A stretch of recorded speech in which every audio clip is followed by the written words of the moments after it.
చేసి అట్లాగే పెట్టుకున్నారు. ఏడాదికి 40,000 అంటే వాళ్ళకి ఏముందని, అది కూడా ఒక్కోసారి ఆ తెగులు వచ్చిందండి, వరద వచ్చిందండి, నాశనం అయిపోయిందండి అని ఇచ్చేవాడు కాదు సరిగ్గా. అలాంటి వాళ్ళకి ఈ ప్రభుత్వం తీసుకుని ఎకరం తీసుకుని ఓ 1000 గజాలు, 1200 గజాలు, 1400 గజాలు, అటు 200 గజాలు కమర్షియల్ ఇట్లాంటివి ఇచ్చుకుంటే అది రాజధాని ప్రాంతం అయితే ఈజీగా అట్లీస్ట్ ₹1 కోటి బలుకుతుంది. వాళ్ళు వేసుకున్న లెక్క ఇది.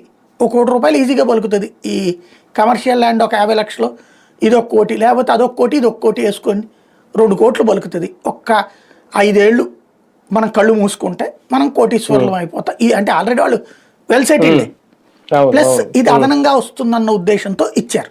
అట్లాంటి వాళ్ళు ఇచ్చేశారు కాబట్టి అదిగో నీ ఊళ్ళో నీ పక్క పాలం ఇచ్చి ఆ పక్క పాలం ఇచ్చి మధ్యలో నువ్వేమనంటే రేపొద్దున భూసేకరణ చేసుకుంటే నీకెంత ఉంటుందా, 4 లక్షలే కదా మీరే రిజిస్ట్రేషన్ వాల్యూ కదా ఇచ్చేది, 3 టైమ్స్ అనేది 3, 4, 12 లక్షలే వస్తుంది నీకు, నీ ఇష్టం మరి తీసేసుకుంటాం అని చెప్పాక అదేదో జాగ్రత్తగా ఉంటే కనుక అందులో వాళ్ళకి ఏం చెప్పారు, అదేదో నవనగరాలు, ఆ నవనగరాల్లో వీళ్ళకి ఫ్లాట్లు ఇస్తామన్నారు.